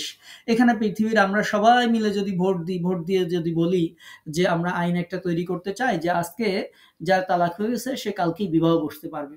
আমাদের এই ভোটাভুটি কোনো কিছুই আল্লাহর দরবারে কোনো বিন্দু বিসর্গ পরিমাণ কোনো মূল্য নেই। কারণ বিধান আল্লাহ তাআলাই দিয়েছেন। আল্লাহ তাআলা বলছেন যালিকা আমরুল্লাহ, এটা আল্লাহর আদেশ। তোমাদের কোনো আদেশ না, তোমাদের কোনো মতামতের কোনো মূল্য এখানে নেই, তোমাদের মত দেওয়ার কোনো সুযোগও নেই। এটা আল্লাহর আদেশ, আল্লাহ আমরুল্লাহ, আল্লাহর নির্দেশ, আল্লাহর ফয়সালা। আনজালাহু ইলাইকুম, যা তিনি তোমাদের উপর নাজিল করেছেন যে তোমাদেরকে এটা করতেই হবে। কেন করতে হবে? আপনাদেরকে তো আগেই বলেছি যে একজন মহিলা যদি এটা আমরা যদি করতাম যে ঠিক আছে আমরা সহজ করে দিলাম, আজকে এক স্বামীর থেকে বের হয়ে পালায়া যায় আর একজনের সাথে বিবাহ বসতে পারবে। ঠিকই কয়েকদিন পরে যখন সন্তান হবে তখন ওই স্বামী বলবে যে এটা আমার না, এই স্বামী বলবে যে এটা আমার না। মাঝখান দিয়ে যেই সন্তানটা হয়েছে সেই সন্তানটা যাবে কোথায়? সেই সন্তানটা যাওয়ার কোনো জায়গা নাই। এইজন্য বিভিন্ন সময় আমাদের দেশে ডাস্টবিনের মধ্যে বাচ্চা পাওয়া যায়। বিভিন্ন সময় ড্রেনের মধ্যে, ম্যানহোলের মধ্যে পর্যন্ত বাচ্চাদেরকে ছোট্ট নিষ্পাপ নবজাতক তাদেরকে পাওয়া যায়। আল্লাহ পাক রব্বুল আলামিন গজব নাজিল করুন সেই সমস্ত মায়েদের প্রতি, যারা সেই সমস্ত পিতাদের প্রতি, যারা এই সন্তানের পিতা ছিল, যাদের অত্যাচারের কারণে হয়তো তাদের মায়েরা এটাকে ফেলে দিয়েছেন, অথবা যেই মায়েরা তাদের মানে নিজেদেরকে ইয়ে রাখার জন্য যারা এই কাজগুলো করেছেন, আল্লাহর একজন বনি আদমকে, একজন আমানতকে যারা এভাবে, যেখানে একটা সন্তানের জন্য মানুষেরা দিনের পর দিন, রাতের পর রাত, বছরের পর বছর নির্ঘুম রাত কাটান, কান্নাকাটি করেন, আর সেইখানে যারা এই ধরনের কুলাঙ্গার, তারা সন্তানকে ফেলে দিয়ে আসেন। এবং এটা বাস্তব, আপনারা জানেন যে বিভিন্ন সময় পেপার, পত্রিকা, ভিডিওতে আপনারা এই ঘটনাগুলো দেখে থাকেন। তো এরকম পরিস্থিতি যেন না হয়, কারণ সেপারেট যেটা হয়েছে, তালাক যেটা হয়েছে, এটার জন্য তো সন্তান দায়ী না। যেই সন্তান গর্ভে ছিল, যেই সন্তান দুনিয়াতে আসছে, এই সন্তানের তো এখানে কোনো অপরাধ নেই। তো কেন সন্তান এরকম অস্বাভাবিক জীবনযাপনের সম্মুখীন কেন হবে? এজন্যই আল্লাহ পাক রব্বুল আলামিন এই ইদ্যতের বিধান দিয়েছেন, যেন এটা নির্দিষ্ট করা যায়, ফাইন্ড আউট করা যায় যে এটা কোন স্বামীর সন্তান, এবং সেই স্বামী এই সন্তানের যে ভরণ পোষণ এটা করতে তিনি দায়বদ্ধ থাকবেন, যাতে সন্তানের জীবন ধারণ সহজ হয়। আল্লাহ পাক রব্বুল আলামিন বলছেন, যালিকা আমরুল্লাহ, তোমাদের এই ইদ্যত পালনের যে বিধান, এটি আল্লাহর নির্দেশ, আমি আল্লাহ তাআলাই তোমাদেরকে দিয়েছি। আনজালাহু ইলাইকুম, তোমাদের উপর নাজিল করেছি। দুনিয়ার কোনো নির্দেশ না, এটি আমি আসমান থেকে তোমাদের উপর আমি আল্লাহ তাআলা নাজিল করেছি, তোমাদেরকে এই বিধান ফলো করতে হবে।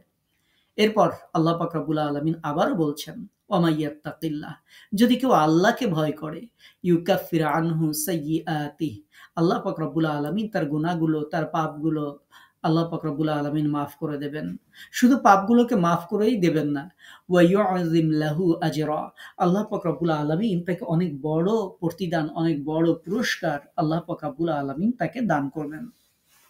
তাহলে আগের আয়াতে ছিল যে আল্লাহ পাক রব্বুল আলামিন কাজগুলোকে সহজ করে দেবেন, আর ৫ নম্বর আয়াতে আল্লাহ তাআলা বলছেন, যদি কেউ আল্লাহকে ভয় করে তাহলে গুনাহ মাফ করবেন, তাকে বিরাট পুরস্কার দেবেন। তাহলে একটা ছিল কাজ সহজ করার ওয়াদা, যে কাজগুলো সহজ করে দেওয়া হবে, এরপরে গুনাহ মাফ করা হবে, সবশেষে বিরাট পুরস্কার তাকে দেওয়া হবে। এটা অত্যন্ত উৎসাহব্যঞ্জক ওয়াদাই বটে।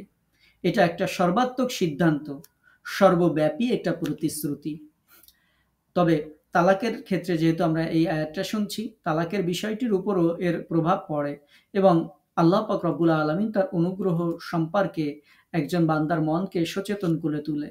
আল্লাহ তাআলা যখন বান্দার কাজগুলোকে সহজ করে দেন, যখন তাকে ক্ষমা করার ঘোষণা দেন, বিরাট পুরস্কারের আশ্বাস দেন, তখন তার কাজে আর কোনো জটিলতা সৃষ্টি হতে পারে না। আল্লাহ পাক রব্বুল আলামিন আগের যে আয়াতগুলো আমরা শুনেছি, সেখানে আল্লাহ পাক রব্বুল আলামিন এগুলোকে ন্যায়সঙ্গতভাবে করার কথা বলেছেন। যে স্ত্রীকে না রাখতে চাইলেও কষ্ট দিতে পারবে না, সেটির কথা আল্লাহ তাআলা বলেছেন। তো এভাবে যারা সহজ করবে, আল্লাহ তাআলা তাদের কাজগুলোকে সহজ করে দেবেন। যারা আল্লাহকে ভয় করে এই বিধানগুলো পালন করবে, আল্লাহ পাক রব্বুল আলামিন বলছেন যে ইউকাফির আনহু সাইয়্যাতি, যদি তুমি আমাকে ভয় করো, যে বিধিবিধানগুলো দিয়েছি সেগুলো যদি ফলো করো, তাহলে তোমার যত পাপ আছে, যত গুনাহ আছে, সেগুলোকে আমি আল্লাহ তাআলা মাফ করে দেব। ওয়া ইউআযিম লাহু আজরা, শুধু মাফ করেই দেব না, আমি আল্লাহ পাক রব্বুল আলামিন তোমাকে অনেক বড় প্রতিদান, আমি আল্লাহ পাক রব্বুল আলামিন তোমাকে দান করব। তো প্রিয় নবী সাল্লাল্লাহু আলাইহি ওয়াসাল্লাম এর থেকেও এই বিষয়ে বিভিন্ন বর্ণনা কোরআন এবং হাদিসে পাওয়া যায়। বিশেষ করে আল্লাহর যে বর্ণনাটি আমরা শুনলাম, যে আল্লাহকে যদি কেউ ভয় করে, আল্লাহ তাআলা তাকে মহা পুরস্কার দান করবেন, পাপগুলোকে মাফ করে দেবেন। তো এর থেকে বড় পাওনা একজন মানুষের জন্য আর কি হতে পারে, যে আল্লাহ তাআলা তার পাপগুলো মাফ করে দেবেন, তাকে বড় প্রতিদান আল্লাহ তাআলা দান করবেন। এই প্রতিদান দুনিয়া এবং আখিরাতে উভয় জগতেই এই প্রতিদান হবে, অন্তর্ভুক্ত থাকবে। আমরা সময় প্রায় শেষ, আমরা আরো ২ টা আয়াত শুনেছি, সংক্ষিপ্তভাবে সেই ২ টা আয়াত সম্পর্কে আমরা একটু বলছি। আল্লাহ পাক রব্বুল আলামিন বলছেন, তোমরা তোমাদের সামর্থ্য অনুযায়ী যেখানে তোমরা বসবাস করো, সেইখানে তাদেরকে বসবাস করতে দাও তোমাদের সামর্থ্য অনুযায়ী। এই কাদেরকে বসবাস করতে দেবে, কাদের কথা এখানে আল্লাহ পাক রব্বুল আলামিন বর্ণনা করছেন? এটি হচ্ছে যার সাথে তালাক হয়ে গেল, তালাক হওয়ার পরেও আল্লাহ পাক রব্বুল আলামিন এই তালাক প্রাপ্তা যিনি, তার যথোপযুক্ত বাসস্থান পাওয়ার যে অধিকার আছে, সেটি আল্লাহ তাআলা উল্লেখ করে দিয়েছেন। যে আল্লাহ তাআলা তার স্বীয় বান্দাদেরকে হুকুম করছেন, যখন তোমাদের মধ্যে তালাক হয়ে যাবে, তালাক দিয়ে দিবে, তখন তার ইদ্যতকাল পূর্ণ না হওয়া পর্যন্ত তাকে বসবাসের জায়গা দিতে হবে। অর্থাৎ আজকেই তালাক দিলে, আজকেই ঘর থেকে বের করে দিলে, এই সুযোগ তোমার নেই। এই সুযোগ তুমি পাবে না। বরং যতদিন পর্যন্ত তার ইদ্যতের সময়কাল অতিবাহিত না হবে, ততদিন পর্যন্ত তাকে বসবাসের জায়গা দিতে হবে। এবং এই জায়গা হবে তার শক্তি সামর্থ্য অনুযায়ী। যে তুমি একটা সুন্দর বিল্ডিং এ থাকবে, তাকে একটা খড়ের ঘরে দিয়ে দিবে, এটাও হবে না। তাকে অবশ্যই সে যেরকম জায়গায় বসবাস করে, আসকিনু হুন্না, তাদের বসবাসের জায়গা দাও, মিন হাইসু সাকান্তুম, যেই জায়গাতে তোমরা বসবাস করো। তোমরা যেমন ঘরে বসবাস করো, সেরকম ঘরে বসবাস করার জায়গা তাকে দিতে হবে। এরপর আল্লাহ পাক রব্বুল আলামিন বলছেন যে যদি কারো অবস্থা এমন হয় এর যে খুবই সংকীর্ণ অবস্থার হয়, অর্থাৎ যে তার খুব বেশি কিছু নাই, তবে সে যেমন জায়গাতে আছে তেমন জায়গায় তাকে স্থান দিবে। আল্লাহ পাক রব্বুল আলামিন এই আয়াতে আরো বিধান দিচ্ছেন যে ওয়ালা তুদাররুহুন্না লিইউদাইয়িকু আলাইহিন্না, তোমরা তাদেরকে সংকটে ফেলার উদ্দেশ্যে, বিপদে ফেলার উদ্দেশ্যে তোমরা তাদেরকে কষ্ট দিও না। একজন মহিলাকে, একজন স্ত্রীকে তুমি তালাক দিয়েছো, আবারও তার সাথে এমন খারাপ ব্যবহার করে তাকে বিপদে ফেলার চেষ্টা করো না, সংকটে ফেলার জন্য তাকে কষ্ট দিও না। তাদেরকে কষ্ট দিয়ে এমন সংকটময় অবস্থায় ফেলে দিও না যে তারা সহ্য করতে না পেরে বাড়ি ছেড়ে চলে যায়। অর্থাৎ ঠিক আছে, বসবাসের জায়গা তোমাকে দিলাম, কিন্তু এমন এমন কটু কথা বলা শুরু করলাম যে যার সাথে সেপারেট হয়েছে তিনি সহ্য করতে না পেরেই চলে গেল। এরকম বিভিন্ন অবস্থা হতে পারে। আল্লাহ তাআলা নিষেধ করেছেন, স্পষ্টভাবে নিষেধ করেছেন যে এমন কষ্ট দিও না, সংকটের মধ্যে ফেলে দেওয়ার জন্য তাদেরকে কষ্ট দিও না।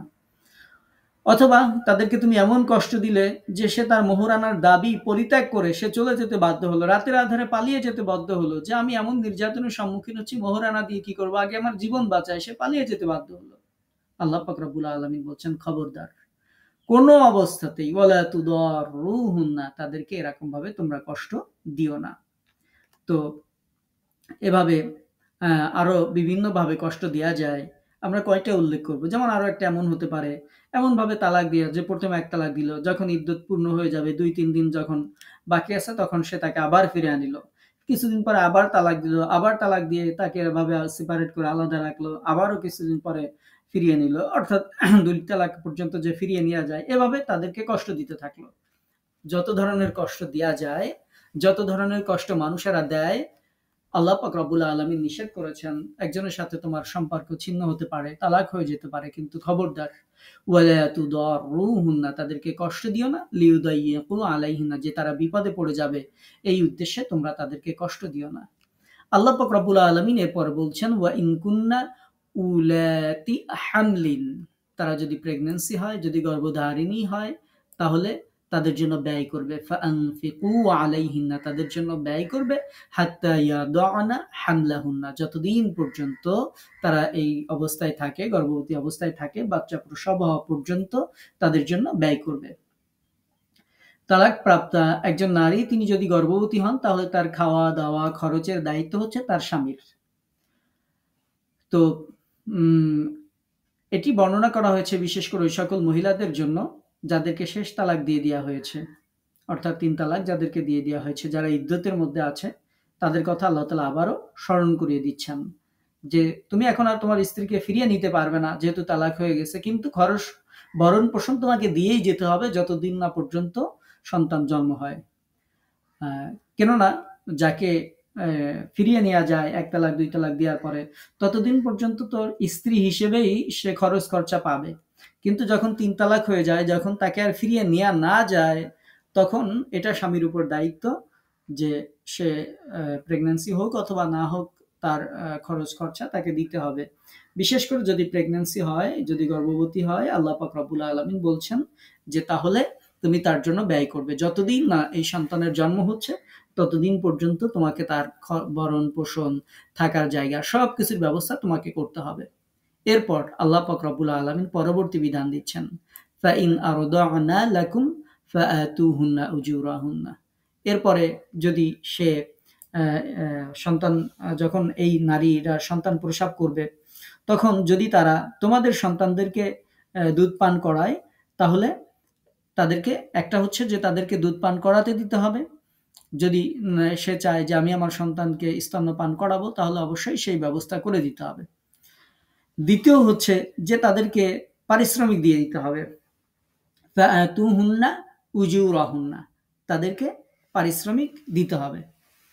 এইখানে আবার একটা বিষয় আমাদেরকে মনে রাখতে হবে যে প্রথমবার সর্বপ্রথম যেটাকে আমরা শালদুধ বলি, এইটা অবশ্যই সন্তানকে দিতে হবে। এই ক্ষেত্রে যেই মা যিনি থাকবেন তিনি তালাকপ্রাপ্ত হইলেও তিনি বাধ্য। কারণ এই দুধের যে ফজিলত বা এই দুধের যে চিকিৎসাগত যে উপকারিতা এর সাথে সন্তানের জীবনের সাথে সম্পৃক্ত। সুতরাং এই ক্ষেত্রে কোনো মাই সে তালাকপ্রাপ্ত হলেও সে না করতে পারবে না। তাকে শালদুধ যেটি সেটি অবশ্যই সন্তানকে দিতেই হবে। এই ক্ষেত্রে তার মা বাধ্য। কিন্তু শালদুধ দেওয়ার পরে অর্থাৎ প্রথমবার এই স্তন্য পান করানোর পরে এরপরে তার মা আর তার জন্য এটির জন্য বাধ্য নয়। তবে সে যদি চায় যে সে তার সন্তানকে দুধ পান করাবে তাহলে সে করাতে পারে এবং এক্ষেত্রে তাকে বিনিময় দিয়ে দিতে হবে। যেহেতু এখন আর তো এই সন্তানের বাবা যে ছিল তার স্ত্রী তো এখন আর নেই। সন্তান তো হচ্ছে বাবার, সন্তানের দায়িত্ব বাবার। সুতরাং এখন যেহেতু সে স্তন্যপান করাবে তাকে মজুরি দিয়ে দিতে হবে। এই মজুরিটা কেমন হবে?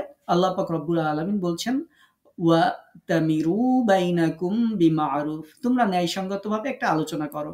স্বামীর সামর্থ্যের বাইরে চলে না যায় এমন ভাবে একটা আলোচনা করো, স্বামী যাতে দিতে পারে। আবার স্ত্রী যাতে সেটাতে মোটামুটি সেও যাতে লাভবান হয়। মোটামুটি মিলমিশ করে বিমারুফিন, ন্যায়সঙ্গতভাবে একটা আলোচনা করে একটা পারিশ্রমিক নির্ধারণ করো যে আমার সন্তানকে তুমি তোমার দুধ পান করাবে, বিনিময়ে তোমাকে এত টাকা দেওয়া হবে বা এই দেওয়া হবে, এটি তোমরা নির্ধারণ করবে। এই মজুরি তার মাকে দিয়ে দিতে হবে। আল্লাহ পাক রব্বুল আলামিন এরপরে আবারও বলছেন যে অবস্থা যদি এমন হয় যে ওয়া ইন তাআসারতুম, যে তোমরা দুইজন এই একমত হতে পারলে না। অর্থাৎ যিনি স্ত্রী ছিলেন তিনি বললেন যে না, আমাকে মনে করেন যে চাইলেন এত লাখ টাকা দেওয়া লাগবে, কিন্তু স্বামীর ওইটা দেওয়ার সামর্থ্য নাই। এখন সন্তানের কি হবে? সন্তান কি অন্য কোনো মায়ের স্তন্যপান করতে পারবে না? আল্লাহ পাক রব্বুল আলামিন তখন বিধান দিচ্ছেন, দুইজনের মধ্যে যদি বনিবানা না হয়, তার স্ত্রী যদি রাজি না হয়, অর্থাৎ তার সামর্থ্যের বাইরে যদি দাবি করে, পরিস্থিতি যদি এমন হয় দুইজনেই একরুখা, এর কথা শোনে না ওর কথা, কোনো সুন্দর কোনো সলিউশনে যখন আসবে না, যখন বনিবনা হচ্ছে না, তখন আল্লাহ পাক রব্বুল আলামিন বলছেন ফাসাতুরদিউ লাহু উখরা, তাহলে তার বাবার দায়িত্ব হচ্ছে অন্য কোনো নারীর কাছ থেকে সে এই সুযোগটা নিবে, অন্য কোনো নারীকে টাকার বিনিময়ে তার সন্তানের দুধ পানের ব্যবস্থা করবে। কিন্তু ওই সন্তানের জন্য দুধ পানের ব্যবস্থা করতেই হবে। আল্লাহ পাক রব্বুল আলামিন এটা বিধান দিয়েছেন। তাহলে আল্লাহ পাক রব্বুল আলামিন উভয় পক্ষের যে ইয়েটা অধিকার সেটি আল্লাহ পাক রব্বুল আলামিন এই আয়াতের মধ্যে সংরক্ষণ করেছেন। এবং সূরা বাকারার মধ্যেও আল্লাহ পাক রব্বুল আলামিন বলেছেন যে নিজ সন্তানের কারণে জননীকে ক্ষতিগ্রস্ত করা চলবে না, এবং পিতার জন্য এই একই বিধান। কেউ কাউকে ক্ষতিগ্রস্ত করতে পারবে না, অর্থাৎ দুইজনে মিলমিশের সাথে একটা পরিশ্রমিক নির্ধারণ করে সন্তানের দুধ পানের ব্যবস্থা করবে। আমরা এটার সম্পর্কে আরো কথা ছিল, কিন্তু আমরা যেহেতু সময় শেষ হয়ে যাচ্ছে সেহেতু আমরা এটি সংক্ষেপ করছি। আল্লাহ পাক রব্বুল আলামিন এরপর বলছেন যে যদি দুইজনে একই মতে না আসতে পারে তাহলে অন্য নারীর থেকে এই স্তন্যপান করানোর ব্যবস্থা তার পিতা করবে। আল্লাহ পাক রব্বুল আলামিন এরপরে সুন্দরভাবে বলছেন, লিয়ুনফিক যু সাআতিম মিন সাআতি, যে ব্যয় করবে, আহ, যে লিয়ুনফিক যেন ব্যয় করে, যার সামর্থ্য আছে। সচ্ছল যিনি ধনী ব্যক্তি সে যেন তার সামর্থ্য অনুযায়ী ব্যয় করে। আর যার রিজিক সংকীর্ণ করে দেওয়া হয়েছে, উদিরা আলাইহি রিজকুহু, যার রিজিককে সীমিত করে দেওয়া হয়েছে, ফালিয়ুনফিক মিম্মা আতাহুল্লাহ, সে আল্লাহ তাআলা তাকে যতটুকু দিয়েছেন সেই সামর্থ্য অনুযায়ী সে ব্যয় করবে। আগের আয়াতে যে বলা হয়েছে তোমরা তাদের জন্য খরচ করবে, ব্যয় করবে, এই ব্যয়টা কেমন হবে? এই ব্যয়টা হবে, আল্লাহ পাক রব্বুল আলামিন বলে দিয়েছেন যে এই যে খরপোশ, তারপরে এই যে যত ব্যয় করার কথা আল্লাহ পাক রব্বুল আলামিন বলছেন যে এই ব্যয় করা হবে, সেটা তালাকপ্রাপ্ত নারীর ক্ষেত্রে, যাকে তুমি তালাক দিয়েছো এই ইদ্যৎকালীন সময় স্বামীর যে অনুরূপ বাসস্থান তাকে দিতে হবে, নিম্ন পর্যায়ে রাখা চলবে না। স্বামীর আর্থিক সামর্থ্যের অতিরিক্ত কিছু ব্যয় করা লাগবে না। অর্থাৎ যেমন সামর্থ্য আছে সেই সামর্থ্য অনুযায়ী খরপোশের ব্যবস্থা করে দিতে হবে। কম বা বেশি হবে না, নিজে খাইলে সুন্দর মাছ মাংস আর যে থাকলো তাকে দিলা শুধু আলু ভর্তা, এরকম হবে না। বরং আল্লাহ পাক রব্বুল আলামিন বলছেন সামর্থ্যবান ব্যক্তি তার সামর্থ্য অনুযায়ী ব্যয় করবে, এবং যার সামর্থ্য কম আছে, যার রিজিককে আল্লাহ তাআলা সীমিত করে দিয়েছেন, তাকে আল্লাহ তাআলা যতটুকু দিয়েছেন সে অনুযায়ী সে ব্যয় করবে। এটি আল্লাহ পাক রব্বুল আলামিন এই বিধান দিয়েছেন যে এক্ষেত্রে আল্লাহ তাআলা কোনো জুলুম আল্লাহ পাক রব্বুল আলামিন রাখেননি। সচ্ছল ব্যক্তি যে তার জন্য বিধান দিয়েছেন, যে অভাবপীড়িত তার জন্য বিধান দিয়েছেন, কারো প্রতি চাপাচাপি করা হয়নি। আল্লাহ পাক রব্বুল আলামিন এরপর বলেছেন, লা ইউকাল্লিফুল্লাহু নাফসান ইল্লা মা আতাহা। আল্লাহ তাআলা বান্দাকে যা দিয়েছেন তার থেকে বেশি দায়িত্বের বোঝা আল্লাহ পাক রব্বুল আলামিন চাপিয়ে দেন না। এটা আল্লাহর ধর্ম না, আল্লাহর নিজাম এটা না যে কাউকে আল্লাহ তাআলা যতটুকু দিয়েছেন তার সামর্থ্যের বাইরে কোনো দায়িত্বের বোঝা আল্লাহ পাক রব্বুল আলামিন তাকে চাপিয়ে দিবেন, এটা আল্লাহ পাক রব্বুল আলামিন করেন না। যেমনভাবে আপনারা সূরা বাকারার শেষ আয়াতে পড়েছেন যে লা ইউকাল্লিফুল্লাহু নাফসান ইল্লা উসআহা। কোনো ব্যক্তিকে আল্লাহ তাআলা তার সাধ্যের অতিরিক্ত কর্তব্য পালনে বাধ্য করেন না। আর এই আয়াতে আল্লাহ তাআলা বলেছেন যে আল্লাহ তাআলা যা দিয়েছেন তার বাইরে কোনো দায়িত্ব পালন করতে আল্লাহ পাক রব্বুল আলামিন বাধ্য করেন না। তারপরে এই যে খরচ করার কথা বলা হলো, এই খরচ যে সন্তান, সেই সন্তানও এর মধ্যে অন্তর্ভুক্ত। তালাকপ্রাপ্তা নারী যেমন অন্তর্ভুক্ত, এরপরে যেই সন্তান পৃথিবীতে এসেছে এই সন্তানের ক্ষেত্রে এই হুকুম প্রযোজ্য যে এই সন্তানের ক্ষেত্রে তার যে পিতা থাকবে সেই পিতা যদি বিত্তবান হয় তার সামর্থ্য অনুযায়ী এই শিশুর জন্য খরচ করবে, আর যদি কম বিত্তবান হয় বা অভাবী হয় তাহলে সেও তার সামর্থ্য অনুযায়ী খরচ করবে। মানে যখন তার মায়ের সাথে সেপারেট হয়ে গেল, আমাদের সমাজে দেখা যায় যে ওই সন্তানটা অনাহারে অনাদরে বড় হতে থাকে, তো তার বাবাকে আল্লাহ তাআলা সতর্ক করে দিয়ে বলছেন যে খবরদার, তোমার ভুলের কারণে বা তোমাদের সমস্যার কারণে তোমাদের মাঝে বৈবাহিক সম্পর্ক ছিন্ন হতে পারে, কিন্তু এই সন্তানের তো কোনো দোষ নেই। এই সন্তানের জন্য তোমাকে সেই পরিমাণই ব্যয় করতে হবে যেমন সামর্থ্য আমি আল্লাহ তাআলা তোমাকে দিয়েছি। তুমি যদি যদি সচ্ছল ধনী হয়ে থাকো তাহলে মিন সাআতিহি, তোমার এই সচ্ছলতা অনুযায়ী তোমার এই সন্তানের জন্য ব্যয় করতে হবে। আর যদি তোমার রিজিক আমি সংকীর্ণ করে থাকি তাহলে যতটুকু রিজিক দিয়েছি মিম্মা আতাহুল্লাহ, আল্লাহ তোমাকে যা দিয়েছেন সেই অনুযায়ী এই সন্তানের জন্য তোমাকে ব্যয় করতে হবে। দেখেন আল্লাহ তাআলা কত সুন্দর বিধান দিয়েছেন। আমরা আমাদের সমাজের দিকে তাকাইলে দেখি যার মায়ের সাথে বাবার সেপারেট হয়ে গেছে, অনেক পরিবার এমন আছে যে তারা তাদের সন্তানের জন্য ঠিকমতো ব্যয় করে না। সে তার এই একটা সন্তান যে তার ছিল এটা সে মনেই করে না, পারলে এতিমখানায় দিয়ে রেখে আসে, না পারলে তার নানির বাড়ি কোনো এক জায়গায় পাঠায় দেয়, কখনো মনে চাইলে কিছু টাকা দেয়, না চাইলে না দেয়। এরকম অনাহারে অনাদারে বড় করা যাবে না। আল্লাহ পাক রব্বুল আলামিন বলছেন যে একজন পিতা তোমার দায়িত্ব হচ্ছে তোমার সামর্থ্য অনুযায়ী তুমি তোমার এই সন্তানের জন্য তুমি ব্যয় করবে। আর তোমাকে আল্লাহ তাআলা যতটুকু সামর্থ্য দিয়েছেন তার বাইরে আল্লাহ তাআলা দায়িত্বের বোঝা চাপিয়ে দিতে চান না। আল্লাহ পাক রব্বুল আলামিন বলছেন যদি তুমি এটা করো সাইয়াজআলুল্লাহ বা'দা উসরিন ইউসরা, তাহলে আল্লাহ তাআলা তোমার এই কষ্টের পরে তোমাকে স্বস্তির ব্যবস্থা আল্লাহ তাআলা করে দিবেন। সূরা ইনশিরার মধ্যে আপনারা এরকম আয়াত পড়েছেন যে ইন্না মাআল উসরি ইউসরা, ইন্না মাআল উসরি ইউসরা, কষ্টের সাথে স্বস্তি আছে, অবশ্যই কষ্টের সাথে স্বস্তি আছে। এই আয়াতেও আল্লাহ পাক রব্বুল আলামিন বলছেন যে আল্লাহ তাআলা সাইয়াজআলুল্লাহ, অচিরেই আল্লাহ তাআলা করে দেবেন বাদা উসরিন ইউসরা, তোমার এই কষ্টের পরে অচিরেই আল্লাহ তাআলা শান্তির ব্যবস্থা আল্লাহ তাআলা করে দেবেন। আমরা একটা ঘটনা শুনে আজকের তাফসীর ক্লাস শেষ করব। আমাদের কতটুকু সময় আমাদের হাতে আছে একটু দেখি যে ঘটনাটা বলা যাবে কিনা। আমরা সংক্ষেপে একটু ঘটনাটা শুনি। মুসনাদে আহমদে একটি হাদিস আমরা উল্লেখ করছি, তাতে রয়েছে আবু হুরায়রা রাদিয়াল্লাহু তাআলা আনহু বর্ণনা করছেন পূর্ব যুগে এক স্বামী এবং এক স্ত্রী বাস করত। তারা অত্যন্ত দরিদ্রের মধ্যে কালাতিপাত করত। তাদের কাছে জীবন ধারণের কিছুই ছিল না। একদিন স্বামী সফর হতে ফিরে আসে। সে ক্ষুধার জ্বালায় অত্যন্ত অস্থির হয়ে পড়ছিল। স্ত্রীকে জিজ্ঞেস করলো কোনো খাবার আছে কি? স্ত্রী বললেন, আপনি খুশি হন, আল্লাহ তাআলা প্রদত্ত খাবার আমাদের নিকট এসে পৌঁছেছে। স্বামী বলল যে তাহলে তা নিয়ে আসো, যা আছে তাই এনে দাও, আমি অত্যন্ত ক্ষুধার্ত।